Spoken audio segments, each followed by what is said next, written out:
Good afternoon. My name is Sally Burns. I'm from Australia, but I currently reside in Austin, Texas. My question, Mr. Buffett, I have heard that Mr. Munger says your greatest talent is that you're a learning machine, that you never stop updating your views. What are the most interesting things you've learned over the last few years? Well, it is fun to learn. I would say Charlie is much more of a learning machine than I am. I'm a specialized one, and he does as well as I do in my specialty, and then he's got a much more general absorption rate than I have about what's going on in the world. But it's a world that gets more fascinating all the time, and a lot of fun can occur when you learn you were wrong on something. That's when you really learn that the old ideas really weren't so correct, and you have to adapt a new ones, and that of course is difficult. I don't know that I would pick out. Well, I think actually what's going on, in America is terribly, terribly interesting. And politically, all kinds of things, but just the way the world's unfolding. It's moving fast. I do enjoy trying, to figure out not only what's going to happen, but what's even happening now. But I don't think I've got any special insights that would be useful to you. But maybe Charlie does. Well,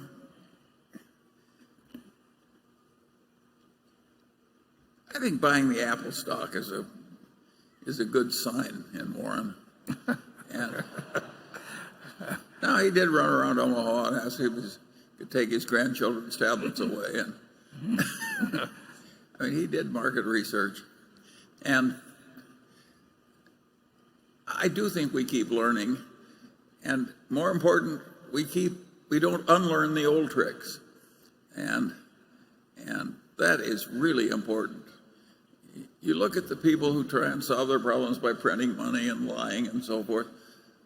Take Puerto Rico. Who would have guessed that a territory of the United States would be in bankruptcy?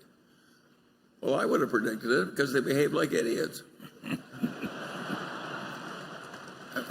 We did not buy any Puerto Rico bonds. No. And if you go to Europe, you look at the government bond portfolios we're required to hold in Europe. There's not only no Greek bonds, they're the bonds of nobody but Germany. Just everywhere you look in Berkshire, somebody is being sensible. And that is a great pleasure. And to combine that with being very opportunistic so that when something comes along, like a panic, it's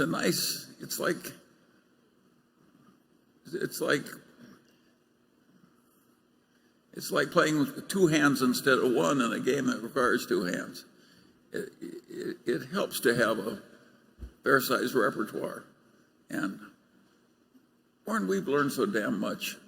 There are all kinds of things we've done in the last 10 years we would not have done 20 years ago. Yeah, that's true, although if you take... It's interesting.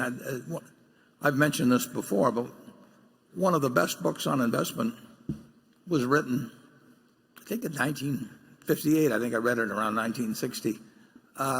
By Phil Fisher, called Common Stocks and Uncommon Profits. And all the companies went to hell eventually. But it talked about the importance, or the usefulness of what he called the scuttlebutt method. And that was something I didn't learn from Graham, but every now and then it's turned out to be very useful. Now, it doesn't solve everything, and there's a whole lot of more aspects. I saw you do it with American Express and the salad oil scandal. Yeah. You're still doing it on Apple, decades later. Yeah, it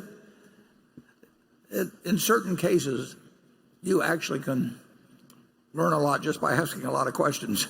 And I give Phil Fisher credit. That book goes back a lot of years, but as Charlie said, some of the companies he picked as winners forever did sort of peter out on him, but the basic idea, you can learn a lot of things just by asking. In some cases, I used to, if I got interested in the coal industry, just say, to pick one out of the air, when I was much younger, more energetic, if I went and talked to the heads of 10 coal companies, and I asked each one of them way later into the conversation after they got feeling very, it felt like talking, and I would just, I'd just say, if you had to go away for 10 years on a desert island and you had to put all of your family's money into one of your competitors, which one would it be and why? And then I'd ask them if they had to sell short one of their competitors for 10 years, all their family money, why? And everybody loves talking about their competitors. And if you do that with 10 different companies, you'll probably have a better fix on the economics of the coal industry than any one of those individuals has. I mean, there's ways of getting at things, and sometimes they're useful, sometimes they're not. But sometimes they can be very useful. And the idea of just learning more all the time about, I'm more specialized than that by far than Charlie. I mean, he wants to learn about everything, and I just want to learn about something that will help Berkshire. But it's a very it's a very useful attitude toward the world. And of course, I don't know who said it, but somebody said the problem is not in getting the new ideas, but shedding the old ones. And there's a lot of truth to that. We would never have bought ISCAR if it had come along 10 years earlier. We would never have bought precision cast parts if it had come along 10 years earlier. We are learning, and my God, we're still learning.